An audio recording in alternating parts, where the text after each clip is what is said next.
getting ready to put the rest of this car back together, and I pretty much realized that this isn't a pin that goes in here, but they had a rod that was necked down with a clip on it, I believe anyway.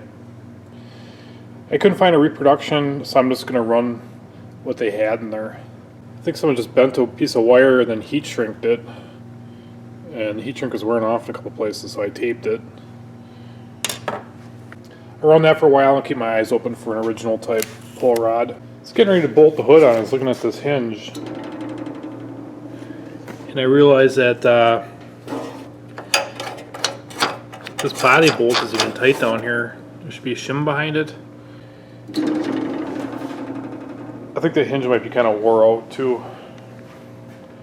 Looking at it from the front, it looks like it's maybe stepped in a hair more. I don't know, but this one seems a lot more rigid. This side's actually missing that body bolt altogether. So I'm going to shim both of those right where they're at with the weight on the wheels, and then lock them down. Alright, the hood's on. Good enough for now.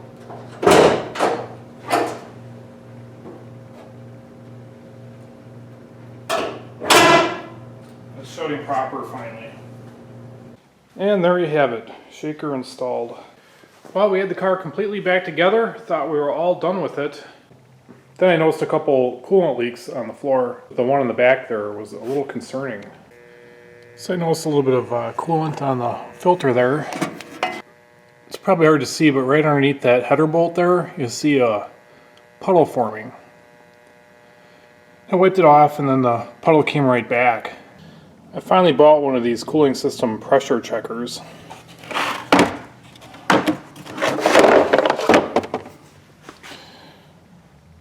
We're going to put a little pressure on the system and see if it starts coming up out of there. Looks like it's a 15 psi type system here. A 16-pound caps on it. It's been a while since I used one of these things.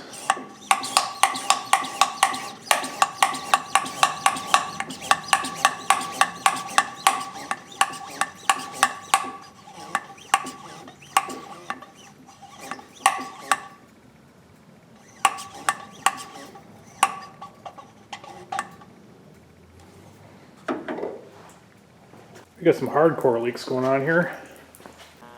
A simple one at the base of that hose. It could probably be just snugged up or clean up that fitting. It looks like this one's coming out of that rear radiator hose. What a scare. I thought for sure that the head gasket was leaking antifreeze. I got a turn out of each of those hose clamps, and we'll try this again.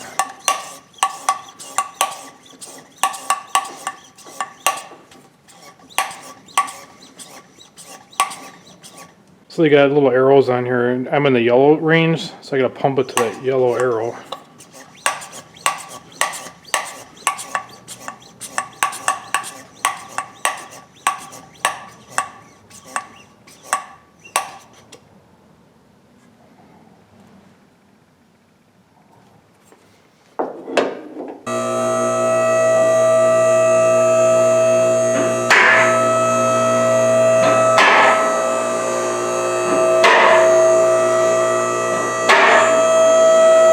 Boy, nothing's leaking now. What a relief. I was actually mentally preparing myself to take the engine back out and replace both head gaskets on it. It's been a few minutes now, wiped everything off underneath there, and pressure's holding steady. The stand tool is worth every penny right there. And I probably should have did this in the first place because we knew we had a coolant leak and we didn't really positively identify where it was coming from. So hopefully it's all sealed up now. Time will tell. The stand tool has an adapter to check caps too, so I got a feeling this cap's going to relieve after 16. Let's find out what happens here.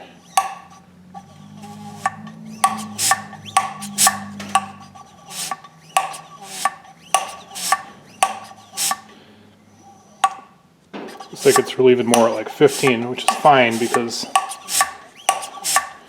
that's what we have, is a 15 psi system. Alright, back to happy mode. Leaks are fixed.